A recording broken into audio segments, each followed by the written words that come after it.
Lockup और अत्याचारी jail, अत्याचारी खेल और न जाने क्या-क्या जिस तरीके से एक सस्पेंस क्रिएट किया गया था, लगा था कि पता नहीं भाई कौन-सा धमाका होने वाला है। बिग बॉस का बाप, बिग बॉस को मतलब आप लोग भूल जाएँगे, अब तो बिग बॉस का क्रेज़ ही खत्म हो जाएगा। तो मतलब भाई बिग बॉस को मात देना इतना भी आसान नहीं है और ये पहले ही दिन प्रूफ हो गया दोस्तों। चलिए आइए बात करते हैं क्या हो रहा है लॉकअप में। लेकिन उससे पहले स्वागत है आप सभी का फिल्म विंडो में। मैं अदिति शर्मा और अगर मुझे नहीं किया है इंस्टाग्राम पर फॉलो तो जल्दी से कर दीजिए। अदिति पीयू के नाम से मौजूद हूँ। तो दोस्तों आज जो है पहला दिन, पहला एपिसोड, कल तो थी प्रीमियर नाइट लेकिन पहला एपिसोड जो है वो देखकर लग रहा है कि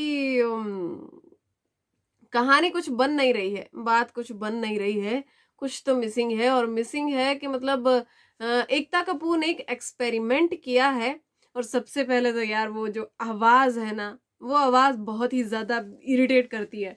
अगर कंपेयर किया जाए जिस तरीके से बार-बार कहा जा रहा था कि बिग बॉस को भूल जाएँगे, तो बिग बॉस की आवाज़ अपने आप में मतलब एक बहुत बड़ी चीज़ है। बिग बॉस की आवाज़ ही सबको इतनी ज़्यादा पसंद है, कंटेस्टेंट्स तो मतलब बाद में घर में आते हैं, पहले तो बिग बॉस की आवाज़ ही, है ना? इतनी ज़्यादा फ़ेमस है और इतनी ज़्यादा पसंद लोगों को आती है।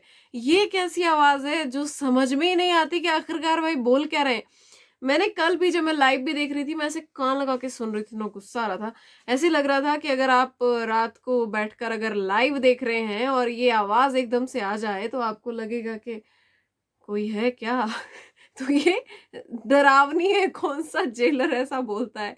कौन-सी सदी का जेलर ऐसा बोलता है? ऐसी आवाज़ तो मैंने हॉरर मूवीज़ में ही सुनी है लेकिन वो फिर भी समझ आती है। ये तो कुछ समझ ही नहीं आता यार, ये बोल क्या रहे हैं?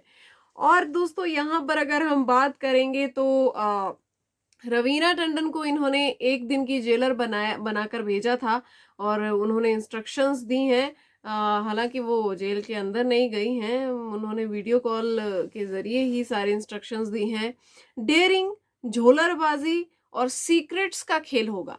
जी हाँ, अब अगर बात करें हम टास्क की, तो टास्क भाई क्या था कि दूध पीना है, गरम-गरम दूध पीना है, ये था अत्याचारी खेल। तो यहाँ पर इस तरीके के टास्क करवाए जाएँगे मतलब जैसी वीकेंड का वार में एक्टिविटीज़ करवाई जाती थी ना कंटेस्टेंट्स से, वैसी एक्टिविटीज़ यहाँ पर होने वाली हैं। और अगर हम बात करें आज मतलब कौन लग रहा था ऐसा कि ये अलग ही बज रहा है, तो वो थी पायल, पायल रोहतागी। जी हाँ, उनका अलग ही गेम चल रहा है और वो बहुत ज़्यादा मतलब सीरियस है। शुरू से ही कुछ ऐसा करने की कोशिश कर रही हैं जिससे, है ना, लाइमलाइट में बनी रहें। और आज पायल ने सबसे पहले तो कंगना रनावत से उन्होंने पंगा ले लिया है प्रीमियर नाइट के दिन ही। लोग यहाँ पर जो है बहुत मतलब बड़ी-बड़ी चीज़ें बोलते नज़र आ रहे हैं जो रिव्यूवर्स हैं वो भी इस बात पर जो है मज़ाक उड़ाते नज़र आ रहे हैं कि कंगना रनावत की तो बैंड बजा दी। तो यहाँ पर सबसे पहला पंगा तो उन्होंने आते ही कंगना से ले लिया था, उसके बाद पीठ पीछे भी वो बात करती हुई अब नज़र आ रही हैं, जिसका मुझे लगता है लेखा-जोखा कंगना रनावत जो है वो सैटरडे संडे को ले लेंगी उनसे। जिस तरीके से उन्होंने कहा कि कंगना को तो स्क्रिप्ट थमाई गई थी ना, वो उसके हिसाब से बोल रही थी। तो जैसा मुझे बोला मैंने भी फिर वैसे ही जवाब दे दिए। यहाँ पर शाइशा जो है, साइशा साइशा हाँ, वो अपने ट्रांसजेंडर होने की जो है चीज़ जो है कहानी बता रही थी और किस तरीके से इन लोगों को नकारा जाता है हमारे समाज में, वो सारा सब कुछ भी बताती नज़र आई। स्वामी जी से डिस्कस करती नज़र आई कि मुझे मतलब एज़ अ लड़की आप देखो और जिस तरीके से वो बिहेव कर रहे थे पहले स्टेज पर, तो सारी चीज़ें वो क्लियर करती वहाँ पर नज़र आ रही थी। और मुझे लगता है शायद थोड़ी-सी अवेयरनेस होनी चाहिए इन चीज़ों के बारे में।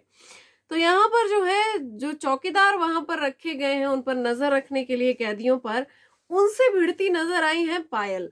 अब पायल जो है वो सो रही हैं, कह रही हैं यहाँ बहुत डस्ट है, मुझे नींद नहीं आई है। तो आपको क्या लगा था पायल की कैसी जेल होगी 5 स्टार वाली? किस तरीके से क्या-क्या होने वाला है? मुझे लगता है आप लोगों को इसका अंदेशा पहले से था। शो में आने से पहले, तो अब शो को आप लोग कोस रहे हैं, धरने दे रहे हैं अंदर। अब ऐसा ही होता है यार, अब डिबेटर्स को तुम लोग इकट्ठे करोगे क्योंकि ये लोग इतने न्यूज़ चैनल पे जा के डिबेट करते हैं। अब इनको यहाँ पर लाओगे तो ये धरने ही देंगे और क्या करेंगे? तो ये सुबह से इनकी प्लानिंग हो रही थी, जब लाइव हम लोग देख रहे थे कि धरना देंगे अगर चीज़ें नहीं मिलेंगी तो, क्योंकि यहाँ पर चीज़ें कमानी पड़ेंगी। तो ये अनशन पर बैठने की बातें हो रही थी। हमारे जो तहसीन पूनावाला जी हैं, वो अनशन पर जाने की बातें कर रहे थे। तो मतलब इन लोगों का एक अलग ही गेम जो है मुझे लगता है वो चल रहा है। अब यहाँ पर बात करेंगे कि आखिरकार क्यों भिड़ गई हैं चौकीदार से। जब वो उनको उठाने की कोशिश कर रहे हैं तो उनको कहती नजर आ रही हैं, तुम पास नहीं आ सकते, तुम टच नहीं कर मतलब पूरे विमेन राइट्स का यहाँ पर इस्तेमाल करने की कोशिश जो है वो कर रही हैं पायल। और देखते हैं आगे यार कहानी क्या होती है। अभी तो फिलहाल पहला ही दिन है, लेकिन पहले दिन के हिसाब से ही मुझे नहीं लगता ये लोग ऑडियंस का दिल जो है वो जीत पा रहे हैं। उसके बाद जो है पायल का ये खुलासा कि मैं तो भाई 24 घंटे में जेल में रह के आई हूँ, वहां पे ऐसा सब कुछ बंद नहीं होता। सूरज की रोशनी चाहिए, सूरज की रोशनी बहुत जरूरी है। और आज के टास्क में भी जब इनसे कहा गया कि भाई अपनी अपनी चीजें, अपनी अपनी डिमांड रखो, तुम्हें क्या क्या चीजें बहुत जरूरी है, क्या चीजें चाहिए, तो इन्होंने उस बोर्ड पर अपने नाम के आगे सनलाइट लिखा है। तो मतलब ये चाहती हैं कि जो जो ऊपर तामझाम है उसको हटाया जाए, सनलाइट प्रोवाइड करवाई जाए। यही इनका जेलर से कहना था कि मुझे ये चाहिए। देखते हैं क्या होता है।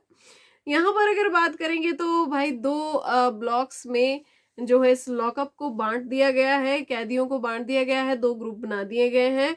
जिसमें लेफ्ट वाला ग्रुप जो कि जिनका कलर ब्लू है, ब्लू ग्रुप में शिवम, तहसीन, साइशा, स्वामी जी, निशा, सारा ये लोग हैं। जी हाँ, ये टोटल 6 लोग हैं इस ग्रुप में। और ऑरेंज ग्रुप मतलब अगर राइट ग्रुप की अगर हम बात करें, राइट ब्लॉक की, तो यहाँ पर सिद्धार्थ है, मुनव्वर है, पूनम है, करणवीर है, पायल, अंजलि और बबीता। और बबीता को भाई जाने के लिए, बबीता के लिए बेड की कुर्बानी देनी पड़ी है। जी हाँ, खटिया खटिया की कुर्बानी देनी पड़ी है। 2 खटिया जो है उस ब्लॉक से बाहर आए हैं, तब बबीता इस ऑरेंज जो है वो ग्रुप में गई हैं। तो अब आप सभी को बता दूं कि 2 बेड की कुर्बानी दे दी गई है। अब भाई नीचे मैट बिछाकर सोना पड़ेगा। उसके बाद अगर मैं कहूँ जो बड़ी चीज थी वो थी शिवम और सिद्धार्थ की लड़ाई। जी हाँ, शिवम की अगर हम बात करें तो शिवम जो है स्प्लिट्स विला के कंटेस्टेंट रह चुके हैं। और वहां पर भी इनका यही था, फ्लर्ट, थोड़ी बहुत मतलब लड़ाई, धक्का मुक्की। तो ये इनका है, पता नहीं प्रॉब्लम है या गेम है, जो भी है, लेकिन है। वहां पर भी ये ऐसे ही बिहेव किया करते थे। तो बात हुई कि भाई किसने पहले गाली दी। तो गाली की शुरुआत अगर हम कहें तो फिर वो सिद्धार्थ की तरफ से ही हुई थी। उसके बाद पूरा मतलब बकाया जो है बैलेंस बिल्कुल भी शिवम ने भी नहीं रखा, उन्होंने भी दी। अब गालियां तो दोनों तरफ से दी गई, और गालियां हमें बड़ी बढ़िया तरीके से सुनाई भी गई है ना, क्योंकि हम ओटीटी पर ये देख रहे हैं तो ये तो हमें सुनना ही पड़ेगा। तो फिर यहाँ पर जो है गालियों के साथ साथ धक्का मुक्की पर भी ये लोग उतर आए हैं। और इनका बस चलता तो भाई वहीं पर ये बबीता को मौका नहीं देते धोपी पे चढ़ के, यहीं पर दंगल हो जाता। मारे छोरे, बबीता से कम है के, है ना। तो ये चीजें हो रही थी दोस्तों। और पूनम पांडे का अलग चल रहा है, वो अपनी हॉटनेस दिखा रही है सबको। सच में बड़ी हॉट लग रही थी।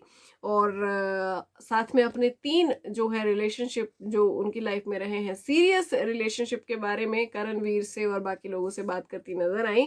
जहां पर ये लोग हंसी मजाक करते नजर आए, लेकिन करणवीर ने कहा कि जब मैं 25 साल का था जब मेरी शादी हो गई है। तो पूनम ने कहा कि भाई मेरी तो 1 साल भी नहीं टिक पाई, तुम कैसे, मतलब भाई तुम महान आदमी हो।